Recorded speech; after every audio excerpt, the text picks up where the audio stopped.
What'll it be, gentlemen? I don't know. What do you want to eat, Al? I don't know what I want to eat.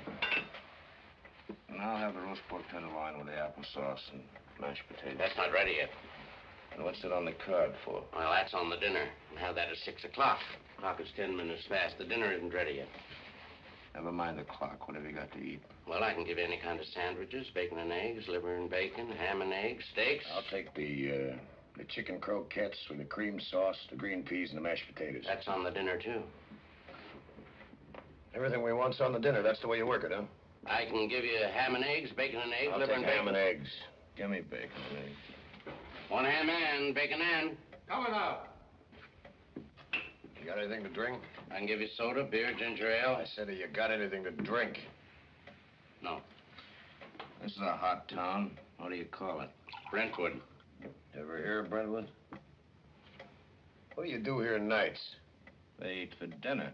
They all come here and eat the big dinner. That's right. You're a pretty bright boy, aren't you? Sure. Well, you're not, is he, Al? He's dumb. Hey, you. What's your name? Adams? Nick Adams. Another bright boy. Town's full of bright boys. One ham and one bacon and. Which one is yours? Don't you remember, bright boy? What are you laughing at? Nothing. You see something funny? No. Then don't laugh. All right. He thinks it's all right. Oh, he's a thinker. What's the bright boy's name down the counter? I forget. Hey. Yeah? You go around the other side of the counter. What? You heard me. What's the idea? There isn't any idea.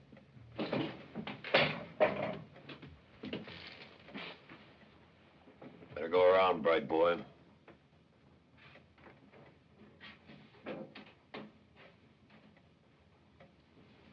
Who's out in the kitchen? Only the cook. Tell him to come in. Say, where do you think Use you your are? head. Tell the cook to come out here. Sam, Yeah? come here. What was it? I'm going out to the kitchen with him and bright boy. Come on back, you two.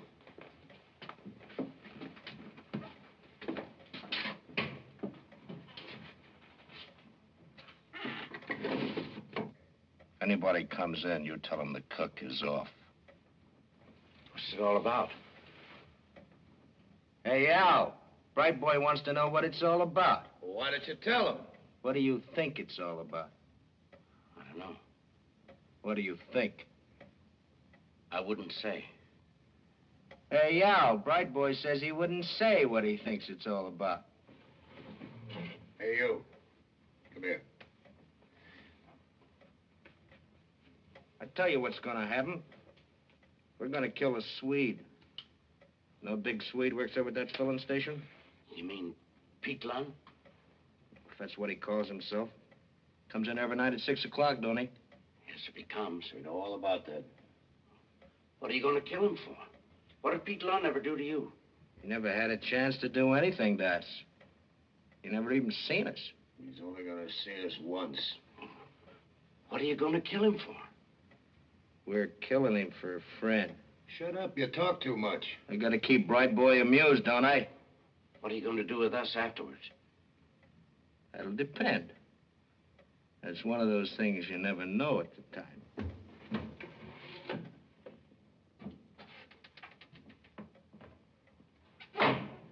Hello, George. What's that? Can I have supper? Sam's out. He'll be back in about half an hour. Oh. Well, maybe I better go up the street. Sorry. That's all right.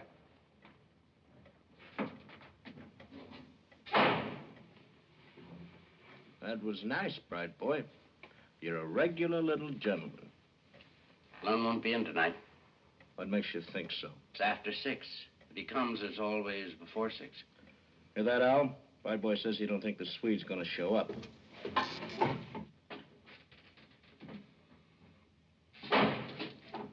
Sorry, but we're not serving. Why not? Cook's away. He's sick. Then why don't you get another cook? Are you running a lunch counter or aren't you?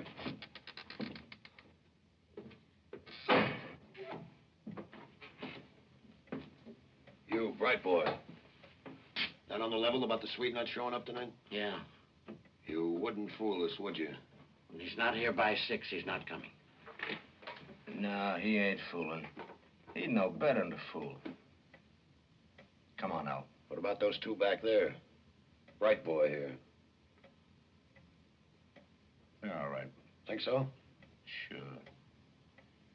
You got a lot of luck, bright boy. That's the truth. You ought to play the races.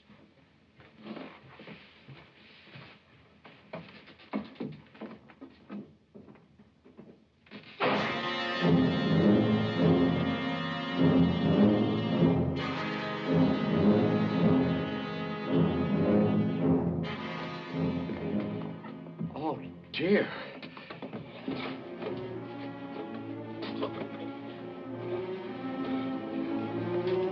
I'm glad we're all alive. Never happened in this town before. I don't like it. I don't like it. Ain't part of it. It's all right, Sam. They were going to kill Pete Lund. They were going to shoot him when he came into dinner. Swede? Yes. Get it. Why would anyone want to kill a Swede? They've gone over to the station. They'll probably get his address from the table.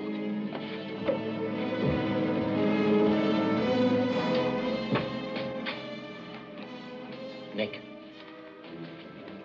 you work with the Swede. You better go and tell him. I'm going for the cops. You better go tell the Swede first.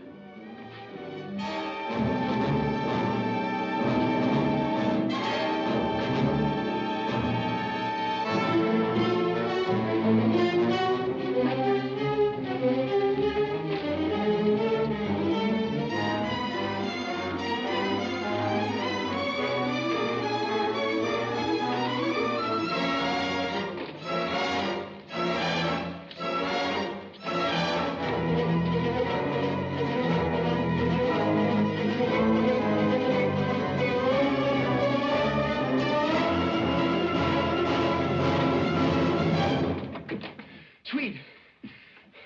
I was over at Henry's. A couple of guys came in and tied up me and the cook. They shoved us in the kitchen. They said they were going to shoot you when you came in to supper. Well, George thought I ought to come over and tell you. There's nothing I can do about it. I can tell you what they look like. I don't want to know what they're like. Thanks for coming. Don't you want me to go and see the police? No. That wouldn't do any good. Isn't there something I could do? There ain't anything to do. Couldn't you get out of town? No. I'm through with all that running around. Why do they want to kill you? I did something wrong. Once. Thanks for coming. It's all right.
police station. The chief is busy now. He'll call you back. The way I look at it, this killing doesn't rightly concern Brentwood at all. What concerns us is protecting the lives and property of our citizens. This man Lund lived here, that's all. The killers came from out of town, and they were here looking for Lund. They ain't gunning for anyone else in town. They made their getaway, and what happens to them from here on in is up to the state police. It's out of our hands. This is what I'm looking for. Beneficiary Mary Ellen Doherty. Palms Hotel, Atlantic City. Relative? Haven't checked yet.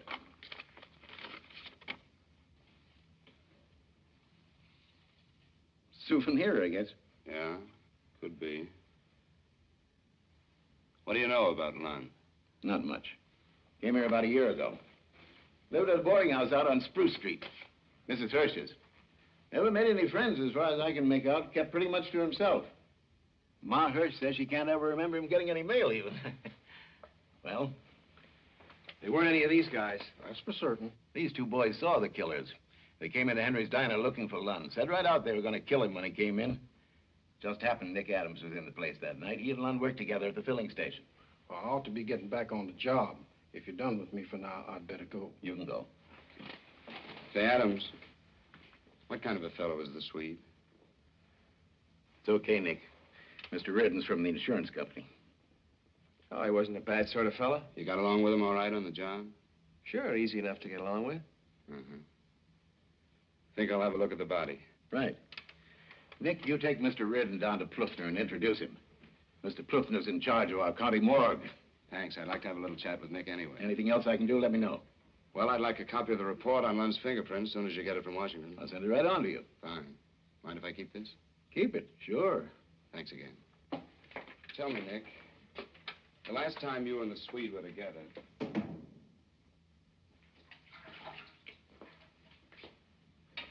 Hello, Nick. What's on your mind? Mr. Pluffner, this is Mr. Reardon. The chief asked me to bring him down. I'm with the Atlantic Casualty Company. Tri-States Oil carries a group policy with us on its employees. Lund worked for them. Well, the policy's now payable. Got 8 slugs in them. Near tore 'em in half. Once I did something wrong. Huh? Those are his last words to Nick here. I wonder what he meant. Once I did something wrong. I don't know, but it was something a long time ago. How do you know that? Oh, just the way he said it. Like it was something happened a long time back. Did the Swede eat his supper at the diner every night? Yeah. I wonder why he didn't show the night the killers were there. Oh, he'd been staying home for a few days. He didn't feel so good. What was the matter with him? I don't know. Stomach or something. It started Thursday, a week ago. I was at the filling station. About an hour before closing, a guy drives in a big black car. Caddy, I think it was. Fill her up, Ethel. Yes, sir?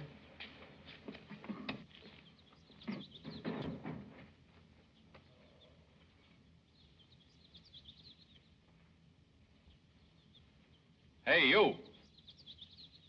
Look at the oil, will you?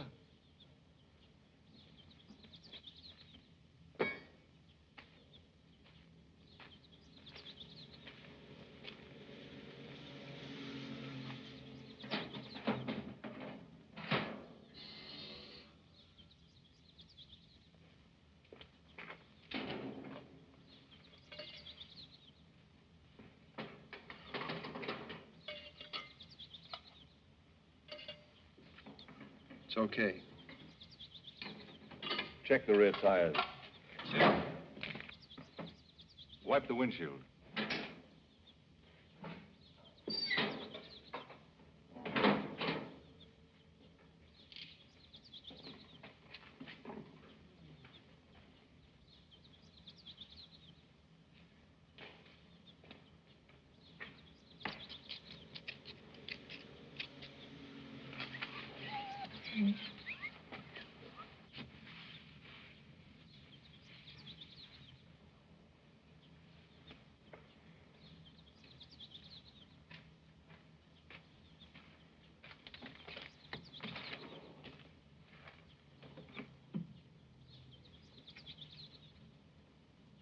This town got a name? Yeah. What is it? Brentwood. Brentwood. 383 with the tax. Here, kid. Thanks. Thank you. Brentwood, huh?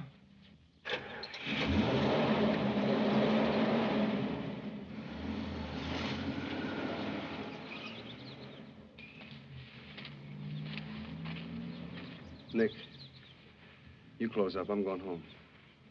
What's the matter, Swede? You sick? Yeah. I feel kind of sick. And he walked off, rubbing his stomach, and he didn't come to work next day. Only time I knew him to miss a day. You didn't notice the license plates on the car, did you? It was out-of-state car, though. Illinois, I think, or maybe Pennsylvania. And the man in the car, what did he look like? Well, he was kind of heavy-set, had a mustache. Look, mister, if you don't mind, I'm feeling kind of sick myself. Yeah.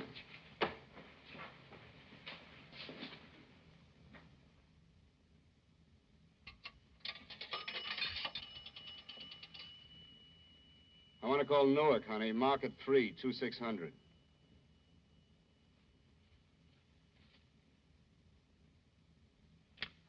Brentwood 277.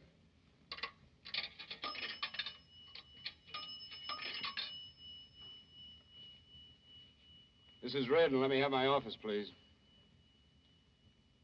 Hello, Stella? I'm still up in Brentwood. Ah. I've had some postmortem photographs made of this fella Lund. I'm sending you in a print.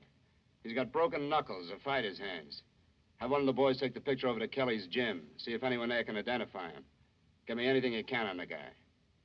What? Oh, that can wait till I come in tomorrow.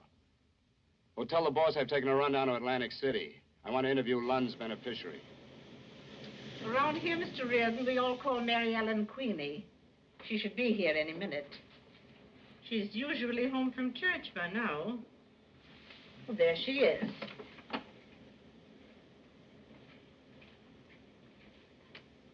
Queenie, will you come here a minute?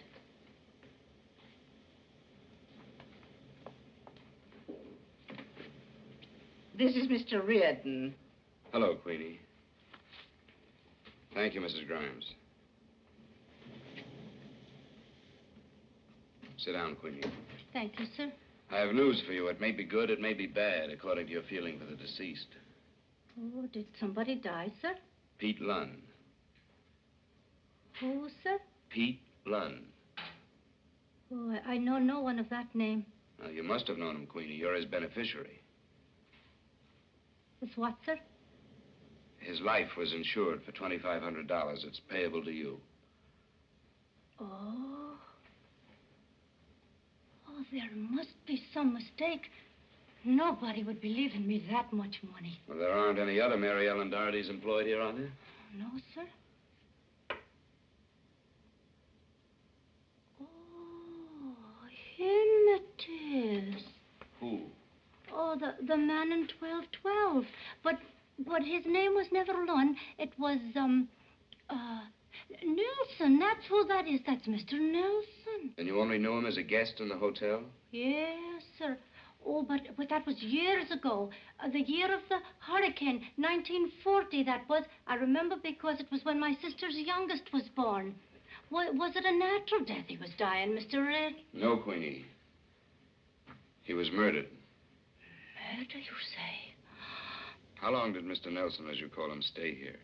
Well, I couldn't say exactly, sir, but no longer than a few days. And you never saw him before those few days or after? Never, sir. Why do you suppose he made his insurance payable to you? For the life of me, sir.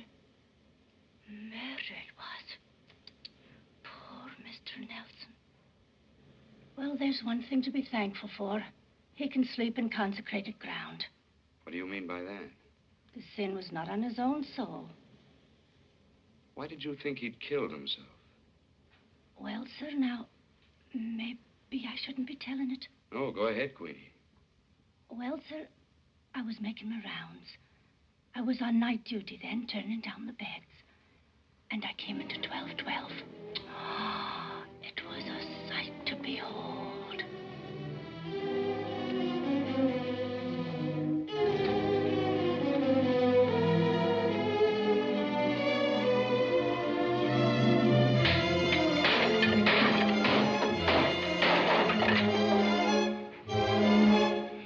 gone. She's gone. Who's gone, mister?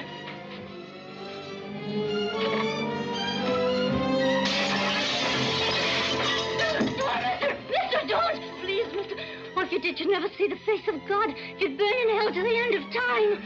Oh, you mustn't, mister. Oh, bless mother God. Oh, please.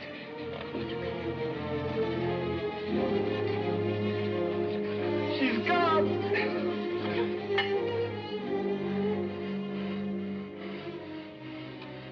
Charleston was right. He was right. Charleston was right. Atlantic Casualty, claim department. There's your party. Go ahead.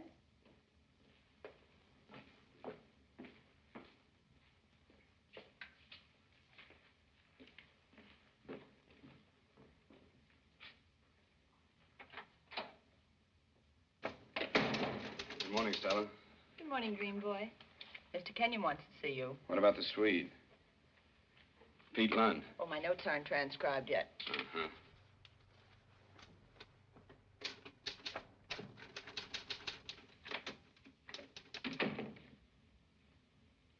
You sent for me?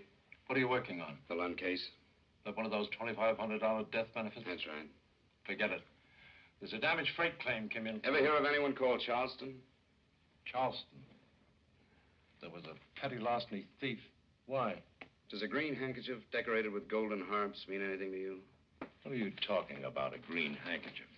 Did you ever try to remember something like somebody's name? Have it on the tip of your tongue almost? Then just as you're about to say it, lose it? I guess so. Well, that's how it is with me and this green handkerchief. Well, it's real silk. Whose was it? The dead man's. Listen, I'm trying to run an organization. The number of claims piled up here, I could use 6 other investigators and still be behind. And you're off fooling around with a 2-for-a-nickel shooting. But this isn't a 2-for-a-nickel shooting. 2 professional killers show up in a small town and put the blast on a filling station attendant, a nobody. There was no attempt at robbery. They were out for only one thing, to kill him. Why? I don't know. And what's more, I don't care. Here, get to work on these. Give me a couple of more days. Maybe a bell will ring. I'd fire you if I didn't know that you could write over to more money at the Prudential. Go ahead. One more day.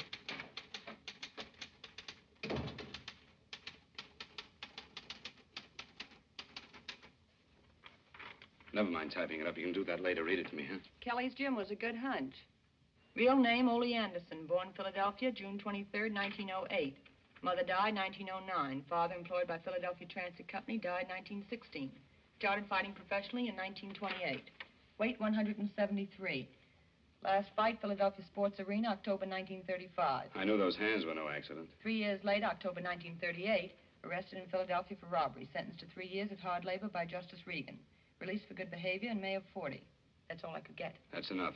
Look, call up Reynolds on the ledger. Give him the story. He's done good turns for us. And try and see if you can locate an old-time thief named Charleston, will you? All right. Oh, by the way, who made that pinch on Anderson? Detective Lieutenant Lebinsky, Philadelphia, 5th Precinct. Uh-huh. See you later. Sam, Yes? someone to see you. Out here. Lieutenant Levinsky? That's right. What can I do for you? Sit down, Mr. Reardon. It's all right. They're dry.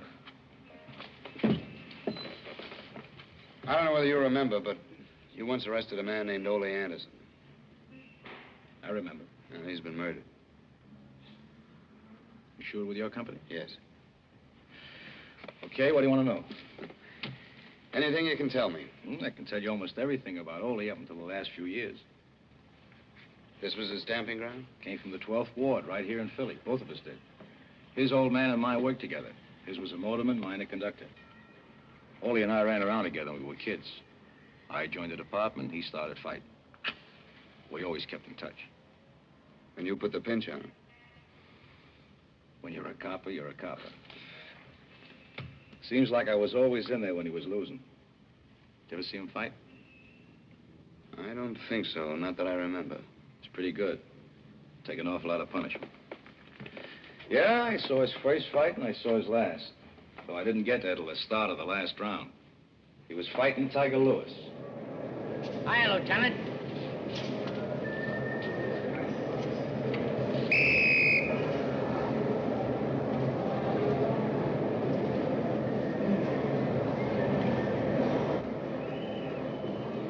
Second, sir. Come on, fella, let's clear the ring. Outside. Fast. Now use your right, Swede. He's wide open. It's the last round. Keep throwing your right.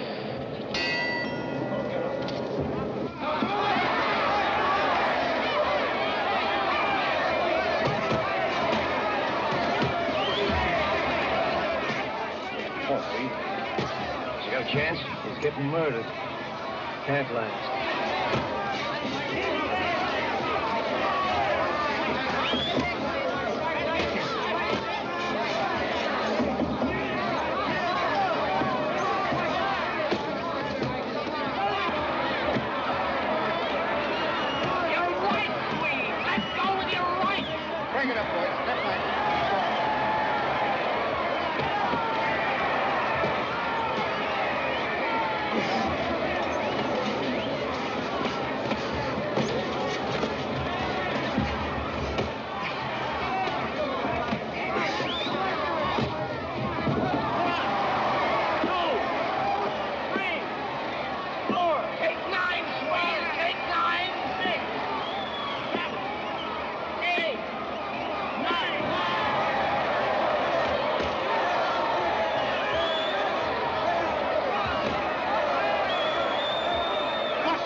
Swede.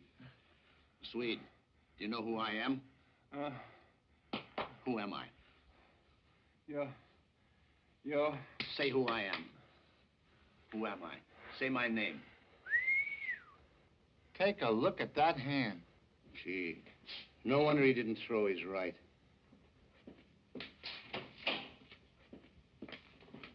Hey, Doc. In there, please.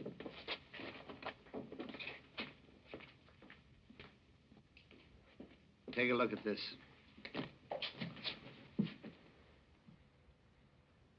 Have him come into my office in the morning for an x-ray. No wonder. What round's coming up? The fight's over, Swede. Now, you better get him under the shower.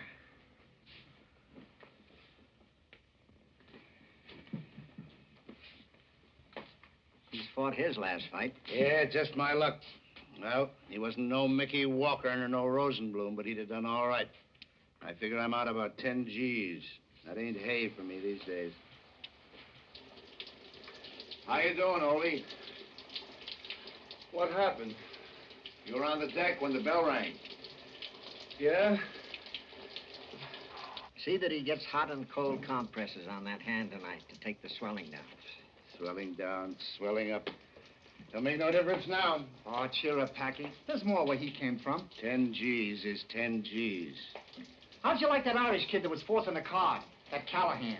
He's a powerhouse, that boy. Wagner's got him. You know, I bet you could buy Callahan off Wagner for $200-300. Well, anyway, it won't go down in the record books as a KO, will it? That's right, Audley. Well, there's no use hanging around here.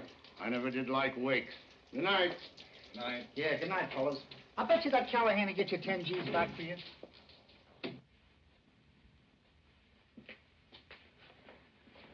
That guy was a cinch. I could have taken him easy if my right had been working. Well, next time. There isn't going to be a next time. What do you mean? No, next time. You might as well know it right now. You're through. Huh? That hand will never be good again. Not for fighting. Who said so? The doc, for one. Maybe he's wrong. He's not wrong, Ole. The bones are all broken. Well, they can mend, can't they? Not so as you can hit a toy balloon without breaking them all over again. No. You're done fighting, Ole. And if you want my opinion, it's a lucky thing. You aren't punchy yet. Suppose it was your brains were scrambled instead of your hand.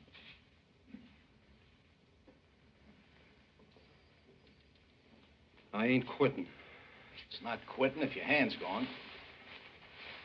I stayed the limit, didn't I? That's right. They can't take that away from you.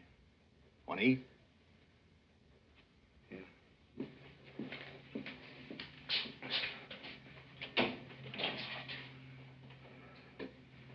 Last time there were 50 guys outside. Just waiting to shake this. Funny when you lose a fight, ain't it? Hello, Lily. Oh. Hi. Hello, Swede. You all right? Yeah. I guess you don't feel like much celebration tonight. Maybe you'd like to come over to my house. I'll cook up something to eat. Well, Lily, I'll tell you right now, I'm not hungry. You invited the wrong guy. You were born hungry. Did you see the fight? I was in my regular seat. I didn't notice tonight. Hey, what was the matter with your right? He heard it. Too bad, Ole. You'd have taken him sure. Yeah.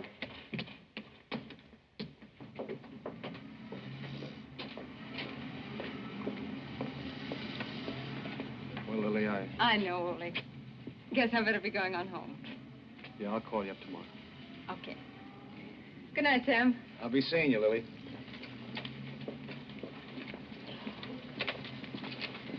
What am I going to do if I quit fighting? Well, it's always a department. No, I wouldn't want to be a cop. It's not a bad life, Ole. 20 years and you've got a pension. That's $2,200 a year to start. $2,200 a year.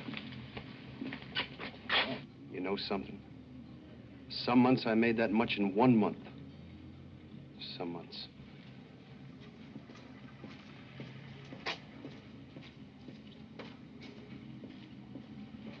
After that, I didn't see much of Ole. Wasn't my fault. Just one of those things. Sam? Yes? Open the door.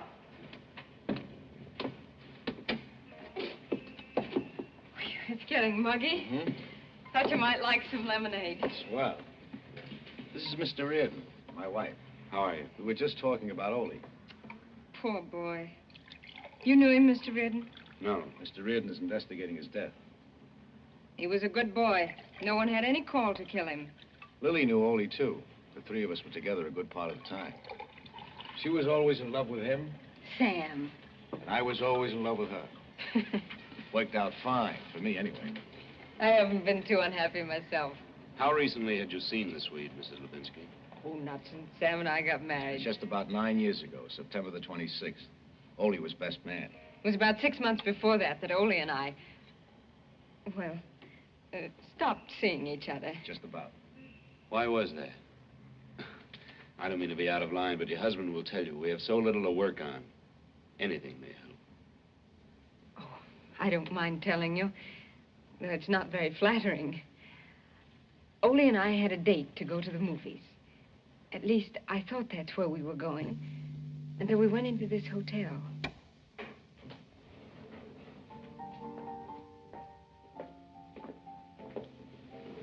Who's giving this party?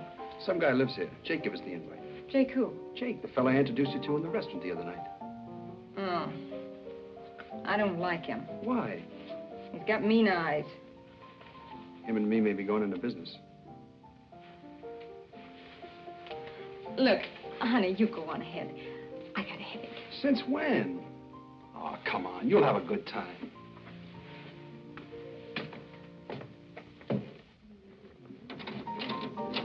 Oh, come in, folks. Come in. Swede, good to see you. How's it, Jake? Fine, fine.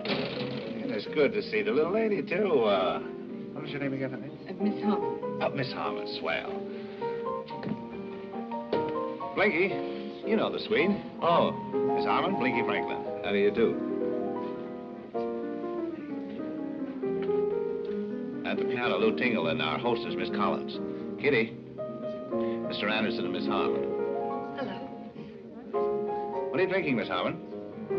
Ginger ale, please, plain. Swede? Rye and water. Blinky. Yeah? Rye and water and ginger ale plain. Make yourselves home, folks.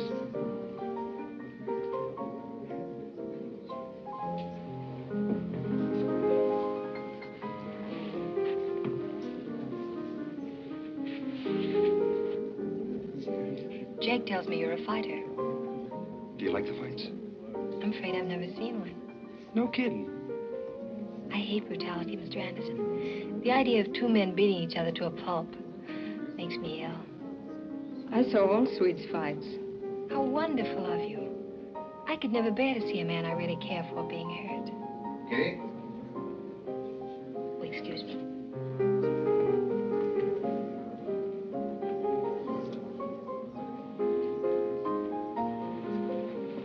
She's beautiful. Yes. Plain ginger ale for you, lady. I've changed my mind. You can sweeten it now. No trouble whatsoever. It's a nice apartment. Must cost a fortune to keep it up. I bet they need 2 servants at least to take care of it. The more I know of love, the less I know. Here's your drink, lady. The more I give to He love, said, here's your drink, lady. the more I owe. Oh, thank you very much.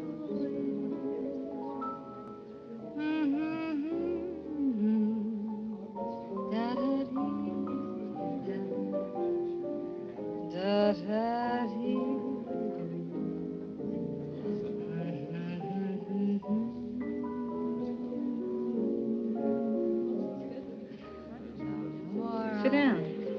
Me? It's a nice apartment. Big Jim likes to live well. Big Jim? Yeah, Colfax. He's not here tonight? Tonight? No, ma'am. Not last night, not tomorrow night, not for a lot of nights. Big Jim has his time all booked up. Jim's out of town, Miss Harmon. A heartbreak or two.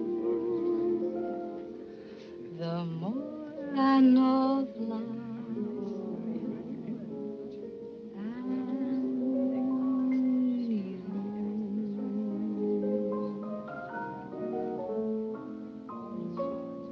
Right then, I knew the boat had sailed.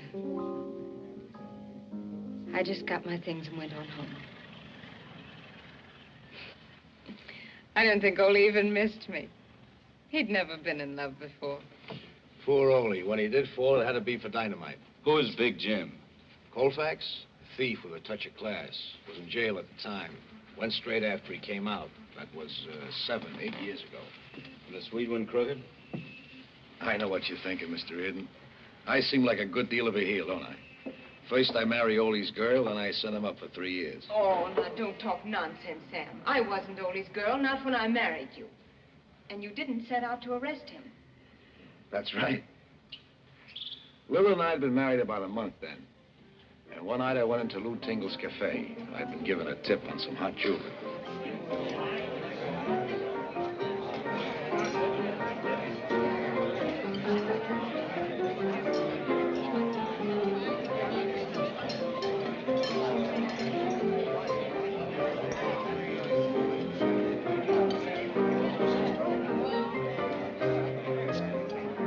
Hello, Sam. Hiya, Charlie. Miss Bryson, Lieutenant Lubensky. How tricks, Sam. It's been a long time. You're partly to blame for that. Only 90 days worth. No hard feelings. Who's the girl sitting next to Jake the Rake? Name of Collins. She got any other names? None that I know of. She couldn't be Kitty Collins, could she? Wait a minute. Yes, sir. More coffee. Yes.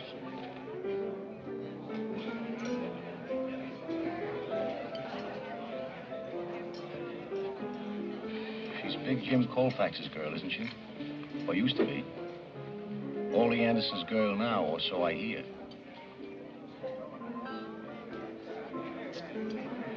Good night, Jenny. Don't you know what happens to little boys who play with matches?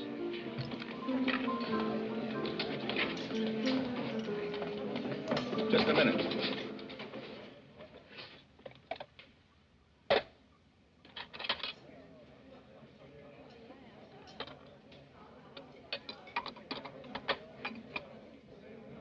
Pretty, isn't it? I never saw it before in my life. I don't know anything about it. I swear, Lieutenant. Get your street clothes on.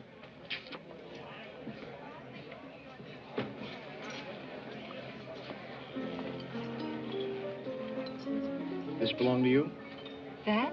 Me? No. Maybe you know who the owner is. I haven't any idea. Is that you, Jake? How about the rest of us? Well, since it was Kitty here had it on, I guess you'll have to be the one I take in. Let's go, Kitty. Hi, Swede. Hello, Barbara. Oh, thank you. Hello, everybody. Kitty, Jake, all set to go? Finally got some front row. Sam, well, I'll be. How are you, boy? Okay, Ole, okay. You seem to be doing all right. That numbers racket really pays off. Boy, you know everything. This is one smart couple. You know how long him and me knows each other? Since we were little kids. How about a fast food? What's the matter? Kitty, what is it? I'm running her in, Swede. You mean a pinch? That's what I mean. But you can't do this, Sam. You're not going to try and stop me, are you, Ole? Don't you worry, honey. Nothing's going to happen to you. Sam, let's you and me go sit down and talk a few minutes. Some other time, Ole. But be reasonable, Sam. You don't understand. Kitty here and me. I know, but I'm only interested in this. Sorry your girl had to be wearing it, but that's how it goes. If your girl happens to be a shoplifter... It's not true, Swede. I didn't take it. I had no idea it was stolen. Oh, Swede, make him listen. I'll give it back. I'll do anything if he'll just let me go. Only don't let him take me in, Swede, or they'll throw the book at me. Sam, I'm asking you for old time's sake. There's nothing I can do, Ole. Come on. Wait a minute. You don't understand. I swiped that stuff myself. I was letting her wear it, just for the night. I'm the one you're in. Get me? Try and get me. Of course, we did get him the next day. He was trying to catch a bus to New York. I pleaded with him to tell the truth, but he stuck to his story. Got him 3 years. I went down to the train when they took him away, and that was the last I ever saw. You'd have never known that right of his was broken the way it felt. What became of Kitty? Oh, she went her own sweet way. Haven't heard of her in years. Oh, Lily. Yes, dear? You better get ready. We're burying Ole this afternoon, Mr. Reardon. Us and Packy Robinson. When I read in the papers about him being dead, I sent to Brentwood for his body. I figured we owed him a decent send-off. All that the Father giveth me shall come to me, and him that cometh to me I will in no wise cast out. He that raised up Jesus from the dead will also quicken our mortal bodies by his Spirit that dwelleth in us. Reardon, if you ever find out who killed Ole, let me in on it. My flesh also shall rest in. Who's the man with the derby? Thou shalt show me the Packy was his manager. In thy The guy with him? is the fullness of joy. Joe Smalley, his trainer. At thy right hand there is pleasure forevermore. Who's the other fellow? Over there. Unto Almighty God, we commend the soul an old-time hoodlum named Charleston. And we commit his body to the ground, earth to earth, ashes to ashes, dust to dust.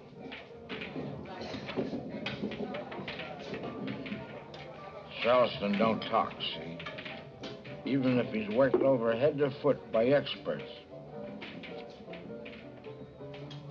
Charleston never talks. Good enough. You know what happened to the Swede? I know plenty, mister. Plenty. Only I ain't telling. Old Charleston's a little monkey with his hands over his mouth. How well did you know the Swede? Me? Mister, I guess me and the Swede were about as close as two guys can get.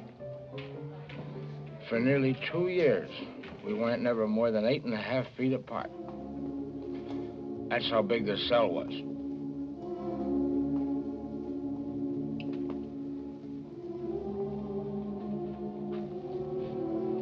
There's Jupiter. Jupiter's a planet. Do you know how many planets there are circling the sun? How many? 9.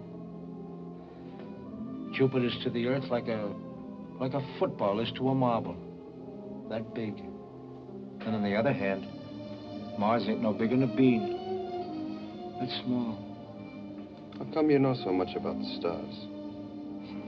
Oh, I don't know. Except that after lights out, nights I couldn't sleep, I used to look at them through the bars. I knew they had names, and pretty soon I got to wondering which was which. So I got me a book from the prison library and began to study up on them. I don't guess there's a better place in the whole world for learning about stars than Star.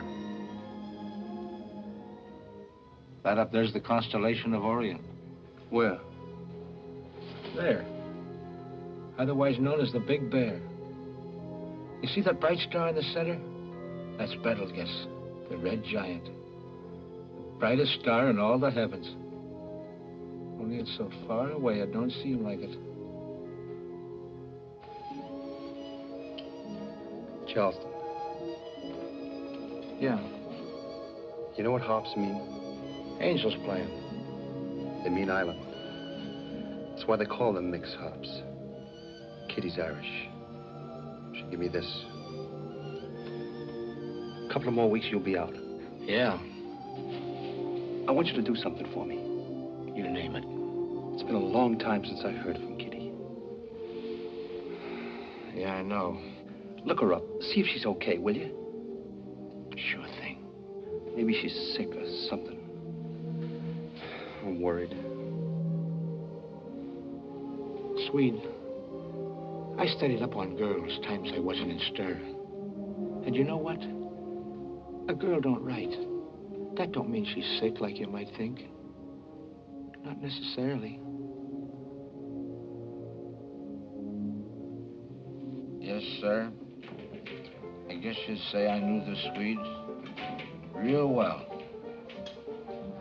Did you find out about his girl? No, sir, I didn't. I didn't find out a thing. And do you know why? Because she didn't live there anymore. But you saw the Swede again? Sure, after he got out. When was the last time you saw him? Mister, did you say when? Yes. Mister, when it comes to dates, 1492 was the only one I can remember. I can tell you what was the last time, but not where, nor when, nor who was present. All right. What was the last time? That's better. Much better. Word was passed along to me that a certain party wanted to see me. I was to be at a certain place at a certain time and bring the Swede. He just got out a couple days before. Sit down.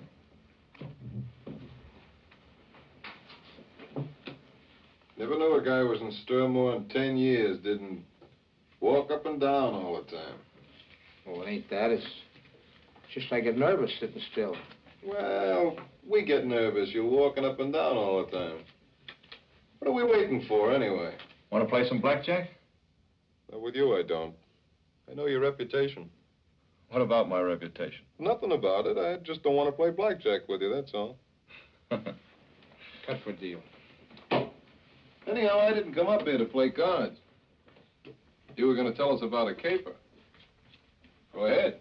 We're waiting for the Swede to show. Well, I'm tired of waiting. You can leave any time you want, friend. Come on, easy does it, fellas. Easy does it. I don't like to be asked to come up here and then told I can go. Who do you think you're pushing around? A minute ago, we were talking about reputations. Well, you've got quite a reputation yourself. You're supposed to be a troublemaker. Okay.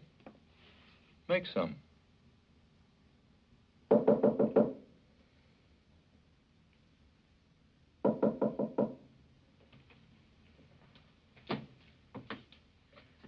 Who's that? It's me, Anderson. Hello, Swede. Evening. Glad to see you, Swede. Hello.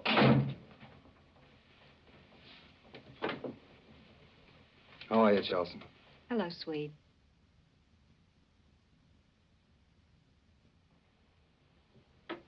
Hello. I take it you know everybody? Yeah. Grab yourself a chair.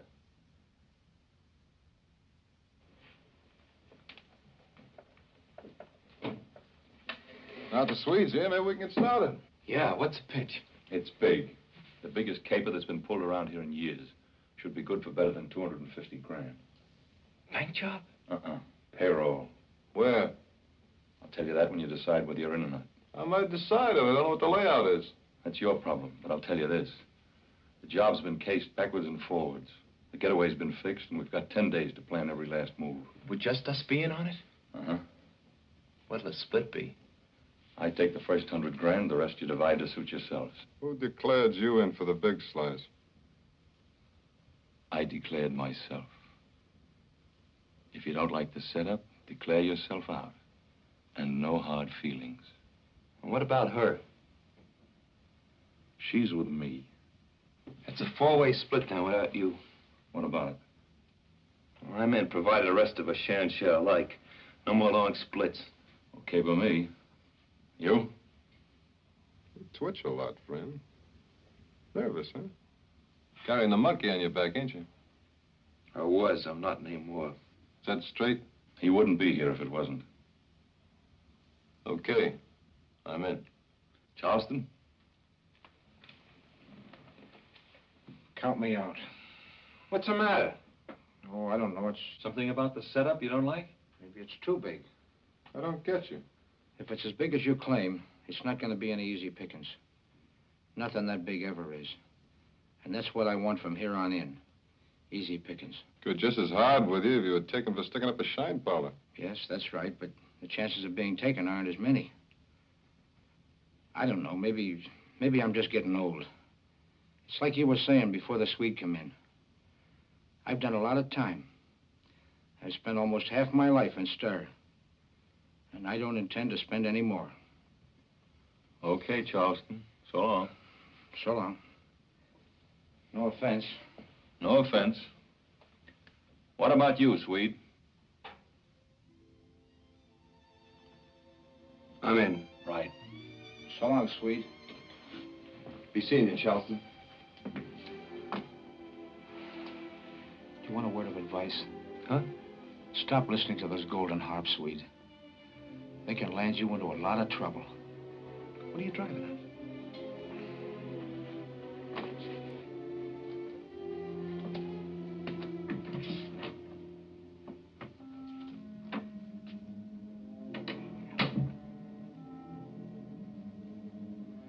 I left him and I waited out in the hall. I'd hoped he'd walk out too, but he never showed up. And I never seen the Swede again. I was sorry. 'Cause him and me, we had some good talks about the stars.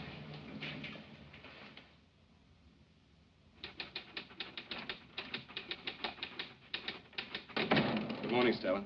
Good morning, Dream Boy. I got that dope on Charleston for you. Working in a Philadelphia pool hall, 1700 block on Chestnut. What am I doing here? Don't change the subject. See if you can get anything on a girl named Kitty Collins.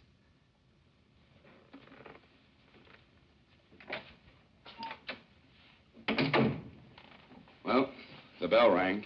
What bell? The green handkerchief. I just came from the library. Take a look at this. Bandits rob hat factory of $250,000 payroll. Apprentice hat company in Hackensack, victim of daring holdup. What's the connection? Well, read it. The Prentice Hat Company in Hackensack, New Jersey was the victim yesterday of a sensational robbery. Each step of the holdup had obviously been carefully planned, and police officials are certain that the job was masterminded by someone with first-hand knowledge of the Hat Company's operations. Shortly before 8 o'clock, 4 men, all wearing employee identification badges, joined the incoming day shift at the Prentice factory. There was nothing unusual about the interlopers as they lined up with the other employees, and the gatekeeper had no reason for suspicion as the 4 robbers sauntered through the gate, ostensibly on their way to work. At the Prentice factory, the paymaster's office is just across the yard from the employee's gate. Apparently, the strangers merely crossed the yard, loitered in a stairway that leads to the cashier's office, and then entered the building, taking their own sweet time in the move. A few seconds later, while the paymaster and his assistants were working on routine tasks in connection with company business, the hold-up men suddenly appeared. At the point of drawn guns, they performed the robbery with detailed precision. 2 of the bandits proceeded to rifle the company's safe and paymaster's till, while the others bound and gagged the Prentice employees. They then left hastily, using the same door through which they had previously entered. They took with them the company's entire semi-monthly payroll, amounting to $254,912. Entering the yard again, the bandits fell in behind a truck that was just leaving the factory. With the gates open to permit the truck to exit into the street, the hold-up men dashed into the clear and made their way to 3 cars that had been planted earlier for the escape. The gatekeeper, Henry Wilson of 411 Spring Street, ran into the street, fired a warning shot, shouting for them to stop. When they ignored his command, Wilson fired first at 1 car and then at another that was having trouble in the getaway. This latter car returned the fire as it sped past Wilson, and the gatekeeper fell to the ground with a bullet in his groin. He is now in the Hackensack Hospital, where doctors say he will probably recover. The 4 bandits all had their faces covered during the actual robbery, so no detailed description is available. One of them, however, is described by the paymaster as wearing an unusual green handkerchief, decorated with golden harps over his face. State and local police are investigating. Unusual green handkerchief. They sell those by the 1,000 every St. Patrick's Day. But this is the one that was used in that holdup. How do you know that? Follow me. Take an ex-pug named the Swede. Falls for a girl named Kitty Collins. He takes a 3-year rap for her. When he gets out, he's brought into a robbery set up through an old-time thief named Charleston. There's a girl present the night of the big powwow. Charleston wouldn't name names, but my guess is that same Kitty Collins. Go on. The Prentice Hat robbery was July 20th, 1940. That same night, the Swede and an unidentified woman check into a small hotel in Atlantic City. 2 days later, the woman takes a powder, and the Swede tries to pile out a window. The chambermaid saves his life, and he's grateful enough to leave her his insurance. That all? Just about. Until 6 years later, we find the Swede in Brentwood. As far as anyone knows, a filling station attendant. Except he's waiting for some killers to come and get him. Nice of him to hang on to this, wasn't it? Without it, I'd have gone on about my business and the whole thing would have blown over. Forget it. What? It's not worth your time. But we insured Prentice Hat. There's $250,000 of Atlantic casualty money that's never been recovered. Reardon, you know the insurance business. The losses in any one year determine the premium to be paid the following. We pay out in 1940, as we did with Prentice Hat. That's adjusted in our rates for 1941. This is 1946. Our job is to keep our losses at a minimum, so that the rates don't have to go up in 1947. That's how we serve the public. And you're not interested in recovering this money? Oh, sure I am. If you knew just where to lay your hands on it, but you don't. You have a hunch about one man who may have been in the holdup. He's dead. Aside from that, you know nothing. I didn't know that 2 days ago. Kenyon speaking. For you. Reardon. Hello, Levinsky. How are you? What? The devil, you say? Hold the wire a minute. Am I still in this case, or have I quit Atlantic Casualty? What? Which is it? All right. I'll give you a week. But if you don't turn up the dough, the time comes off your vacation. Okay, Levinsky. I'll be with you in an hour. 2 sailors found him lying in a depot washroom in a pool of blood. The shooting couldn't have happened more than a minute or 2 earlier. Who is he? Ever hear of Blinky Franklin? That's who he is. Keeps raving on and on about the Swede, Dum Dum Clark, and our old friend Kitty Collins. No use my telling you, though. You can get it straight from the horse's mouth. What are his chances? Nil. How long has he got? He's behind schedule now. That's why I told you to hurry. Hello, Doctor. Zach, I don't call by 10:30. We better get started anyway. Yeah, each one steal his own heap. Still raining. Would be. Bet 10. I'll stay.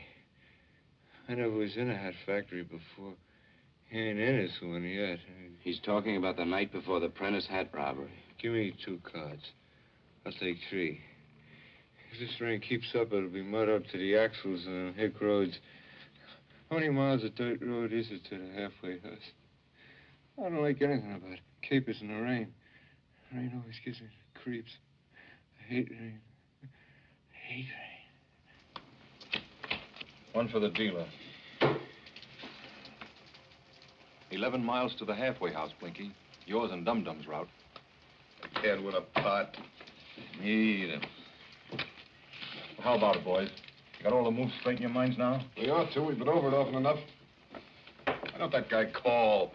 Oh, relax, Dum Dum. Waiting on word about cars reminds me that a couple of birds I used to know once stuck up a theater in L.A. Everything goes swell until they go to get in their heap. You know what? Somebody stole it.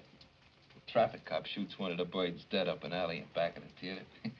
The other bird surrenders with all the money. Some story. You know any more like it? Yeah. There's another bird I used to know. Well, don't tell it. We don't want to listen to your story, see? Oh, go ahead, deal the cards. I fell asleep. Let me cut before you deal, will you? What's the matter with you? What do you mean? What's the matter? You're nervous. You're all in a sweat. You keep your mouth shut if you don't want it slapped shut. You've been asking for it lately. Hey! Any objections? Yeah. Keep out of this, Swede. She's his girl. Mind your own business, Swede. I can take care of myself. You touch me and you won't live till morning. Come on, Swede. Play a few hands. Move over. Deal him. Deal me out. 3 cards. Same. One for the dealer. 150. I fold. Up your 100. Up your 200. Up you 200. I'll look. 2 pair. Aces and 7s. Tough. Full house. 8s over deuces.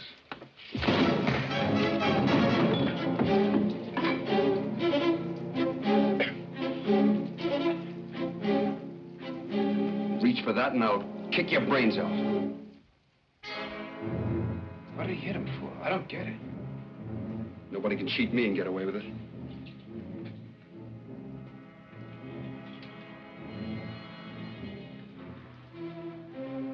Didn't you think he had him? You ought to have showed me his cards before reaching for the pot. If it wasn't for the Mara, I'd be for giving you the works. He should have turned his cards over. Yeah. The job comes first.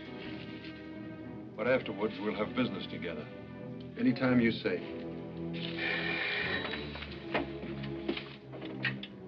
Hello. Yeah. Yeah, this is him. Uh-huh. What are they? Uh-huh. Okay. The cars are waiting at the garages. Everything is okay. Well, we may as well get going then. See you in a while. Yeah. You too, Swede.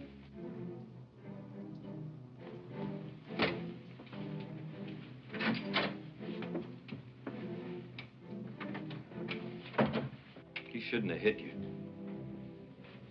You had him just like you said. He shouldn't have hit you.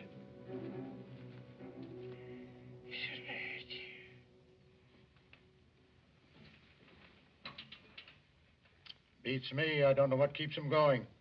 Will he be able to talk anymore? He's dead now, except he's breathing. Well, guess I'll have to hunt up my old friend, Kitty Collins. We've got nothing on her. This isn't evidence. Don't I know it? Swell chance of ever getting the ravings of a delirious man admitted as testimony. Here's something, Lieutenant. A newspaper story of the Swede's murder. And a bus ticket to Brentwood. They were in his pants pocket.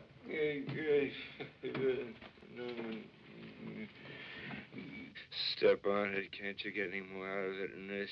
Looks like a good, clean getaway. It's too bad you had to shoot that guy at the gate. The robbery's over. Yeah, This is the how'd it do getaway. it? Did it look like 200 G's to you? Most money I ever saw all at once.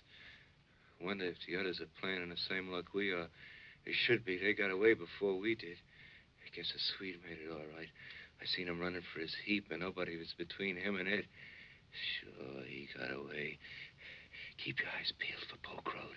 It's a left turn there, yeah. A left on Polk Road. We ought to be there in another 5 minutes. Hello, farmer. Others here yet? I'm in here. Everything go okay? Yeah. Oh, boy. And they aren't marked either.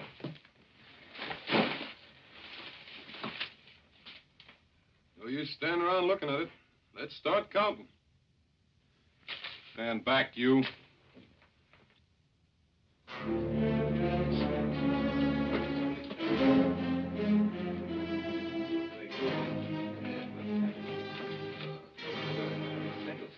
All right, heist him. Turn around. You, drop that gun.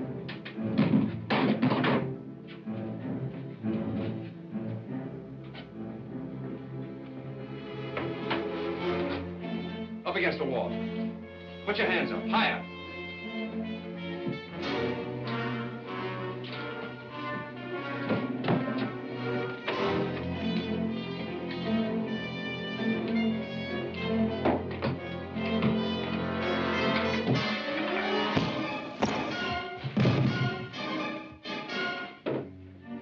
Swell idea you guys had. Leave me holding the bag at the halfway house while you split up the dough, huh? I'll bet you it handed you a laugh. The halfway house burnt down last night. That's why we came here. Somebody ought to have let me know. You were told. You're here. Next time, play it straight. I'll be seeing you, Swede.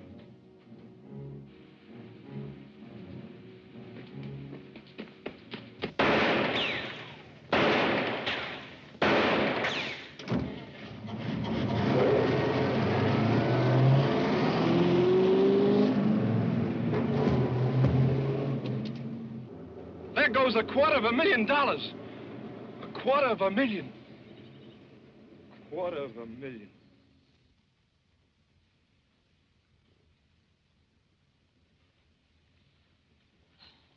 Took him 6 years to find out where the Swede was hiding. And then it was too late. Yeah. I wonder what he and the Swede will have to say to each other now. At least we know why Blinky was on his way to Brentwood. $250,000 makes pretty good bait. I wonder which other one of the gang knocked him off to beat him to the punch. The Swede's room in Brentwood should answer that. Officer.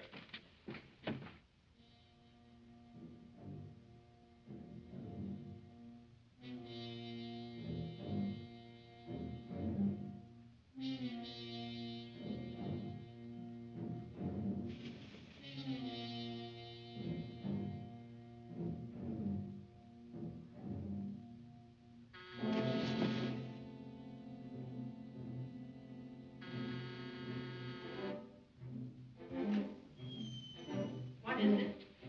Any rooms? Just one. Can I see it? This way, upstairs.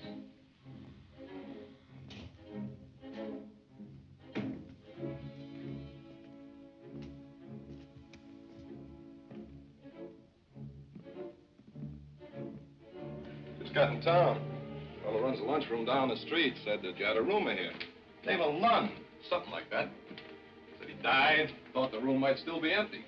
Still is empty. This is it. It'll do. $9 a week in advance. Okay. The bathroom's down the hall. The last room on the right. Here's your money. I'll let you know if I want anything. All right.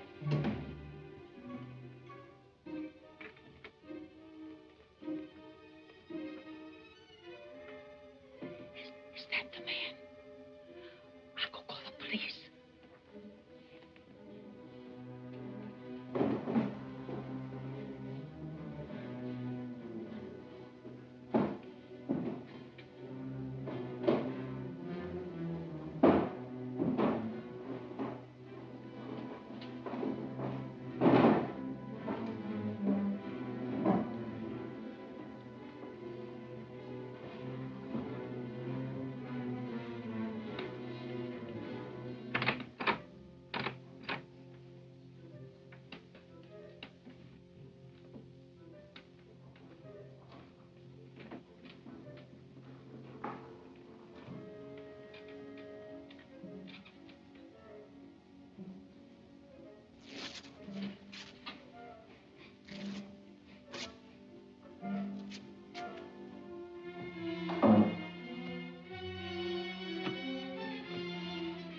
Find anything? Better put your hands up.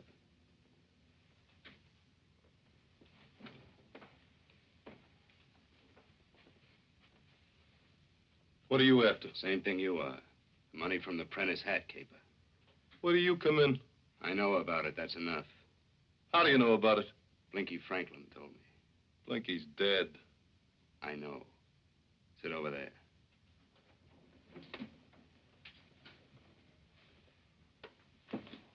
Is this a pinch? I'm not a cop. Then what do you want from me? You don't know what the Swede did with the money. You wouldn't be here tearing his room to pieces. But maybe you do know things that, put together with the things I know, will tell me where the money is. And the way things stand, I think you better answer my questions. What do you want to know?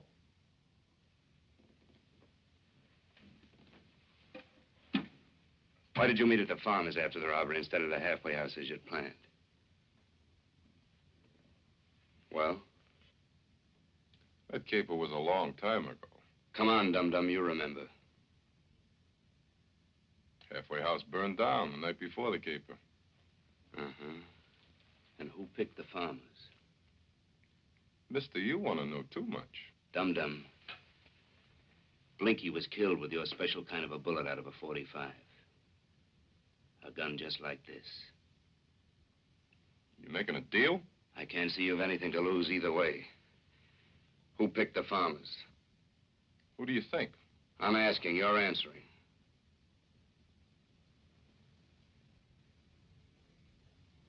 Colfax? That wouldn't be Big Jim, would it? When did you get the news of the halfway house burning down?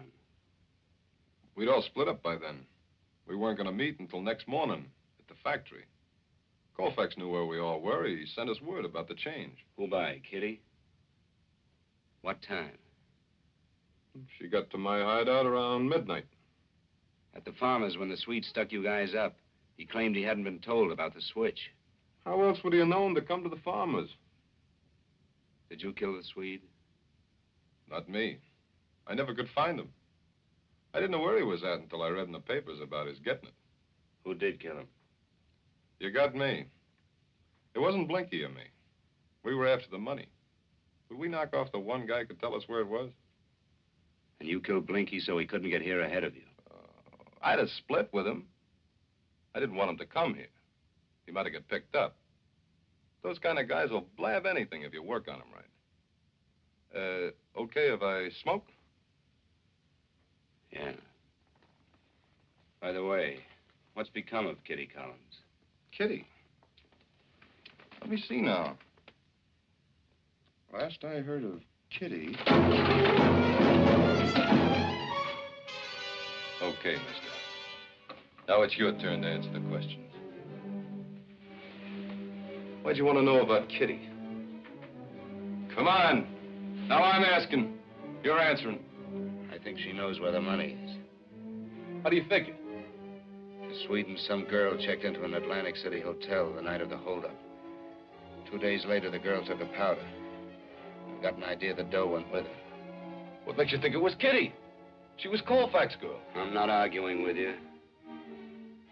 Yeah. Yeah, I got it.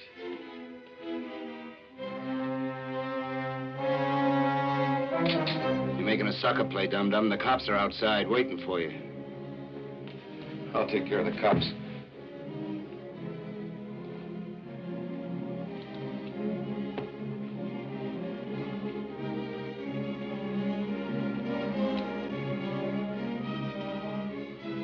So long, mister.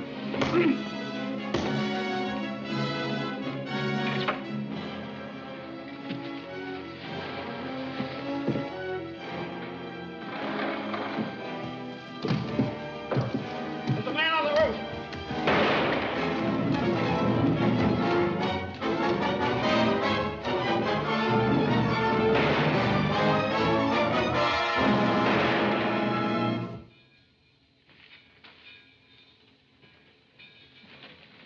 Hello, Lieutenant. Hello. Glad to see you. What gives? I think we're on the home stretch. Where are we going? Pittsburgh. He doesn't know it yet, but I've got a date with your old friend, Big Jim Colfax. Remember? Kitty's ex-boyfriend? Yeah. How does he figure? As the #1 man. He planned the whole Prentice hat job. Where'd you get that? Dum Dum. He showed, did he, at Brentwood? Yeah. He also got away after a gun battle. They found blood on the roof where he'd been hit. Every cop in Brentwood is claiming credit for the shot. What were you doing at the time? Oh, I was up in the Swede's room, sleeping it off. Big Jim, huh? He was supposed to have gone legit. He has. Big contractor now. Mr. Reardon? Here I am. James Reardon? That's me. Telegram, sir. Thank you.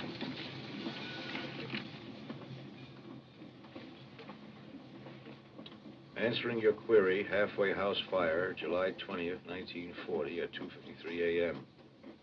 Signed, Kenny, Chief, Hackensack Fire Department. What's it mean? Means we're headed in the right direction. Oh, by the way, did you bring along that extra 45? Yeah. What happened to yours? Oh, it got lost or stolen or something. Let's get some shot of it.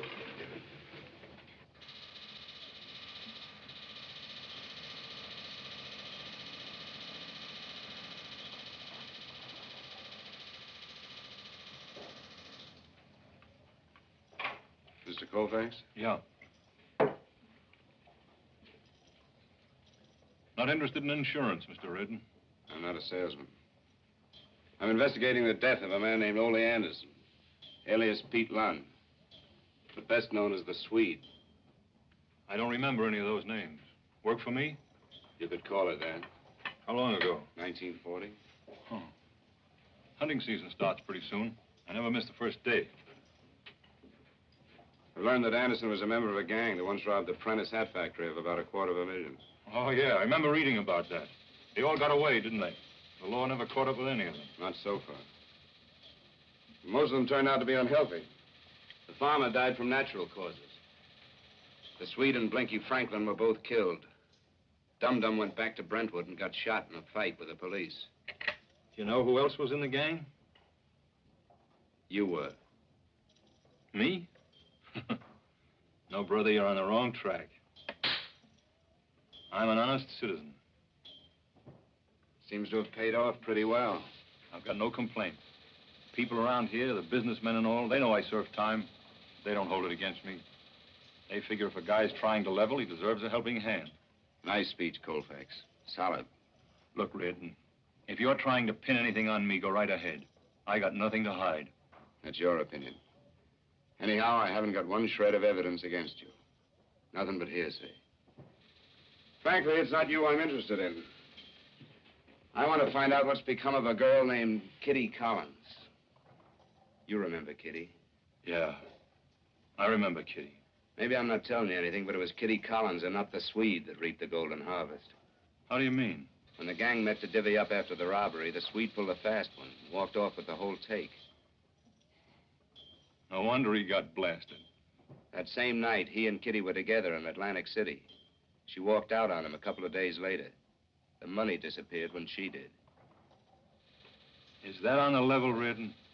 A chambermaid at the hotel can identify Kitty. If I can produce her. Any idea where she's at? I thought you might be able to tell me. Right now, I wish I knew. I'll tell you something, Reardon. If there's one thing in this world I hate, it's a double-crossing dame.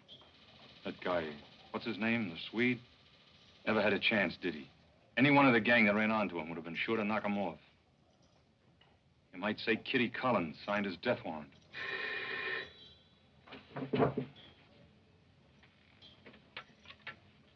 Hello? Yeah, speaking. Yeah? Mm-hmm. Yeah, he's here with me, right now. Okay.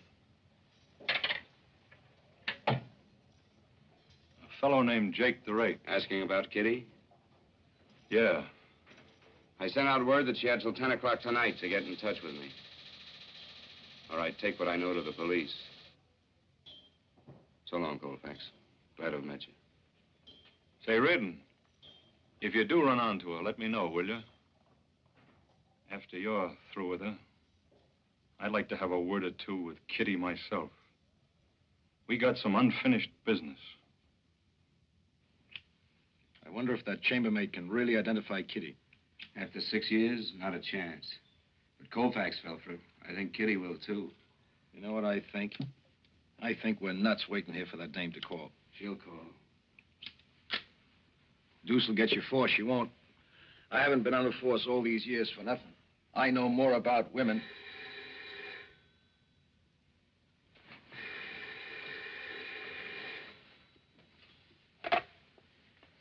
Yes? Reardon speaking. Wherever you say, Miss Collins. The Green Cat on Salton Street? No, no thanks. I don't like the Green Cat. Better make it the lobby of the Adelphi Theater in 20 minutes. No, I won't be there, but I'll send a man. The show's already begun, so there won't be any crowd. He'll bring you to me.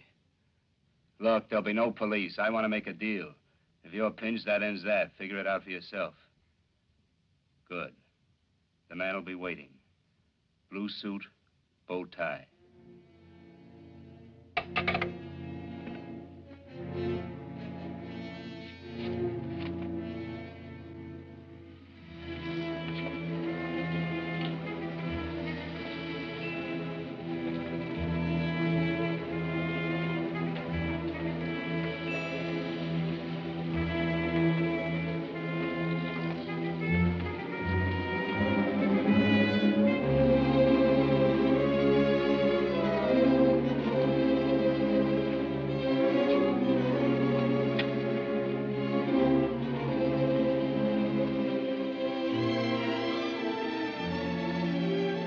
Got a match?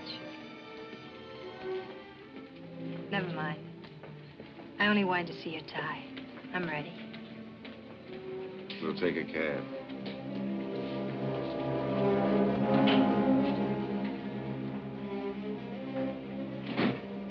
Straight ahead. I'll tell you when to turn.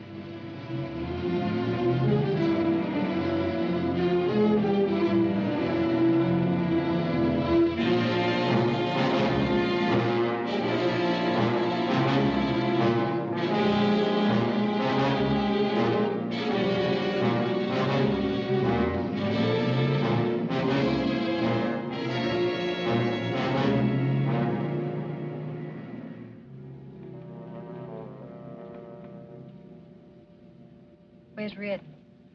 I'm Reardon. I should have known. I was hoping you'd call. How'd you know where to find me?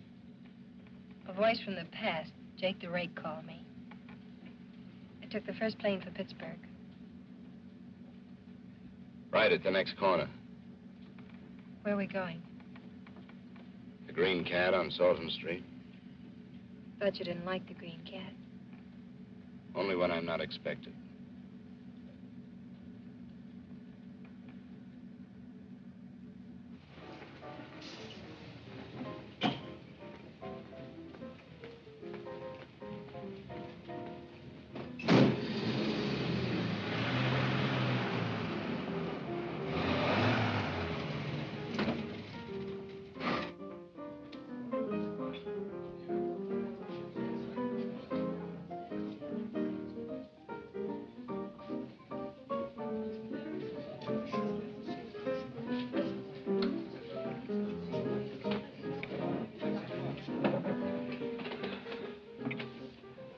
Glass of milk, hot. I haven't eaten all day. Steak sandwich, rare. A glass of beer. Very good, sir.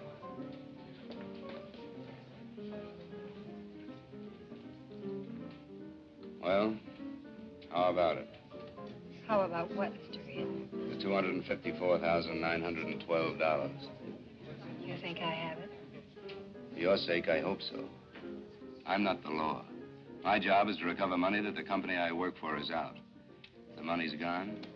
Well, putting you away for 20 years would be something to show for my time and effort. Can you put me away, Mr. Reardon? Blinky Franklin made a deathbed statement under oath.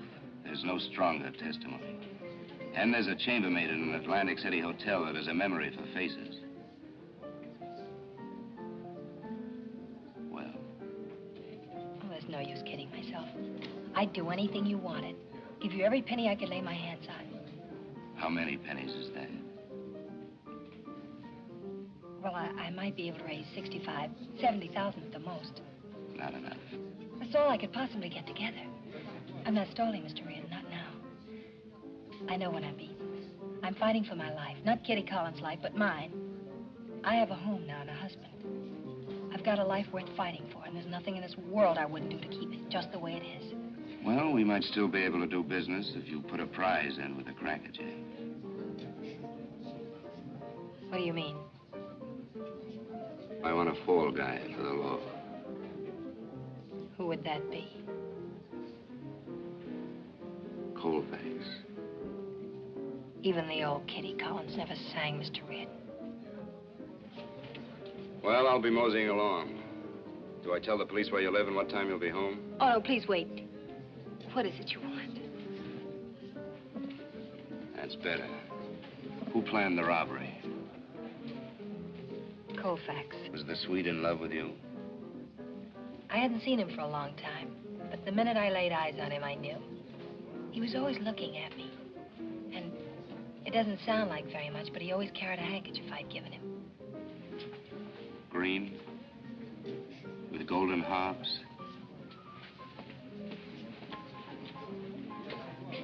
Steak sandwich? For me. The milk's for the lady.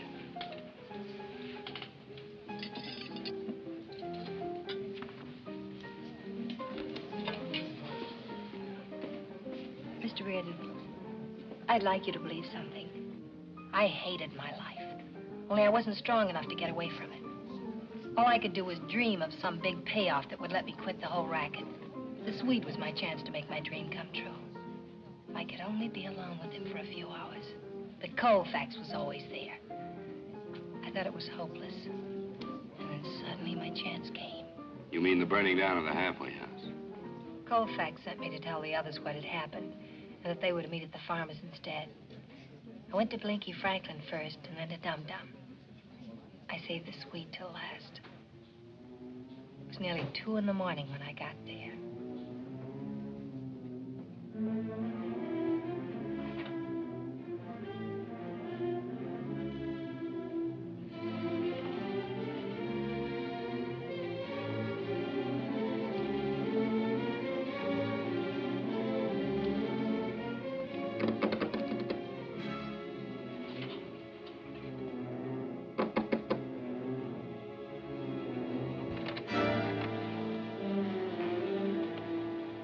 Kitty.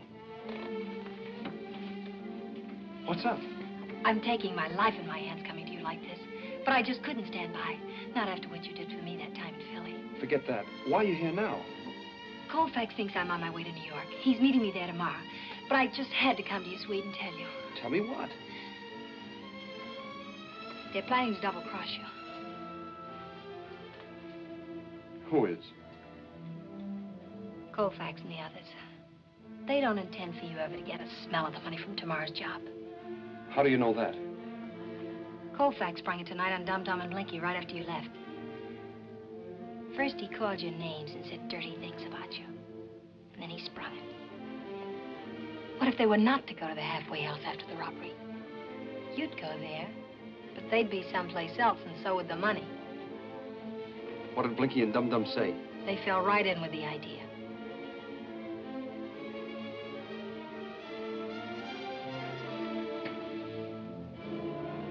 Where are they going to meet? At a farmhouse north of town on Polk Road, 11 miles out on the turnpike. Colfax hates you, Swede. So much so that Blinky and Dum Dum have caught it from him, and they hate you, too. Thanks for putting me wise, Kitty. What are you gonna do? Swede, what are you gonna do? I'm going to do them like they mean to do me. Promise me one thing. You won't give me away. If Colfax ever found out what I did... Don't you worry. You know why Colfax hates you? Because of me. He's no fool. He sees what's happened. Why did you ever go back to him, Kitty? Maybe because I hate him. I'm poison, Swede, to myself and everybody around me. I'd be afraid to go with anyone I love for the harm I do them. I don't care harming him. You're not meeting them tomorrow. All right, Swede.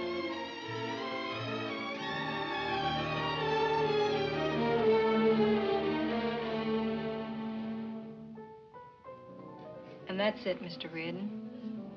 The whole story.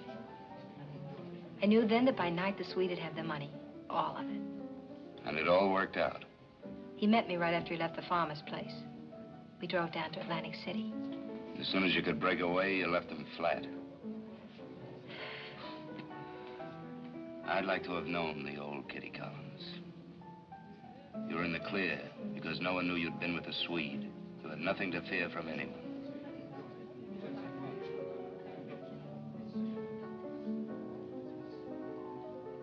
Too bad it had to catch up with you now. Let's get out of here, Mr. Reardon. I'm nervous. Where do you want to go? Doesn't matter. Take me back to your hotel with you.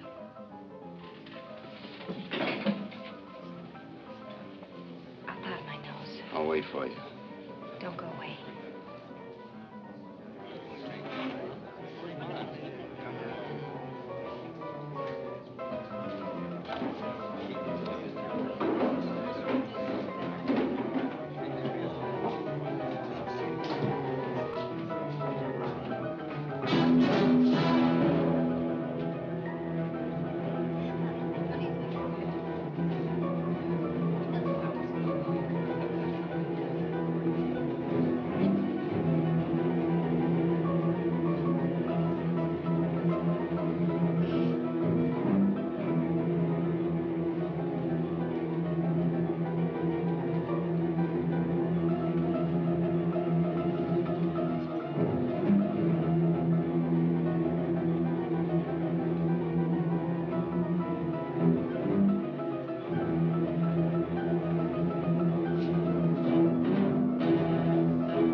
Much further? About 3 miles. Got your siren. We'll drive right up and hit the front door. You boys cover the other doors and windows. Right. Got your gun handy? Sure. Why? Just thought I'd ask.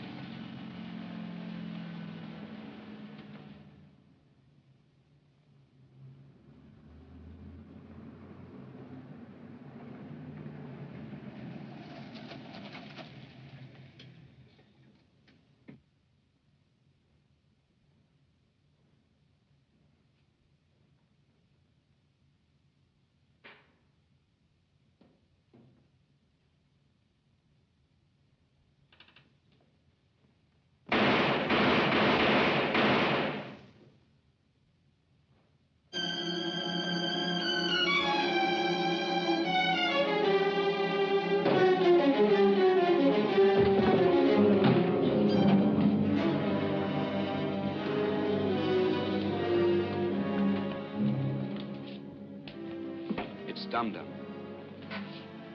Cover us. You get over there.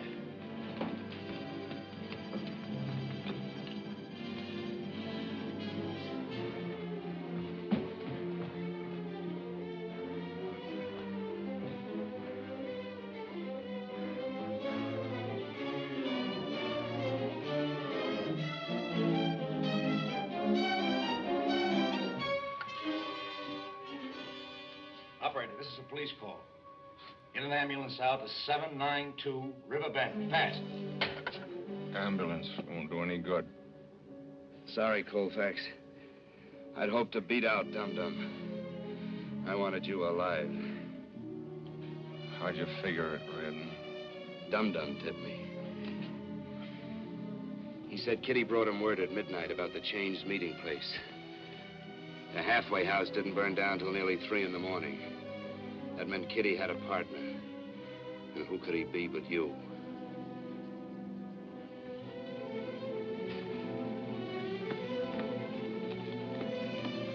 Is this your woman? Yeah. Hello, Kitty. We got her outside. How bad is he? The ambulance is on its way. It's gonna be a little late. I guess our luck's run out, Kitty. You didn't have anything on her before now, did you? No, but I had to make you think so. Then I was sure you'd try to knock me off before I could find out Kitty was your wife. I knew that, too.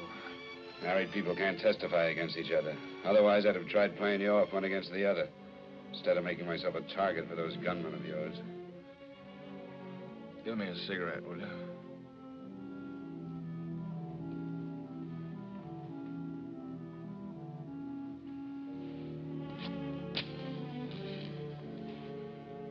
What I don't get is why you sent those two killers to blast the Swede.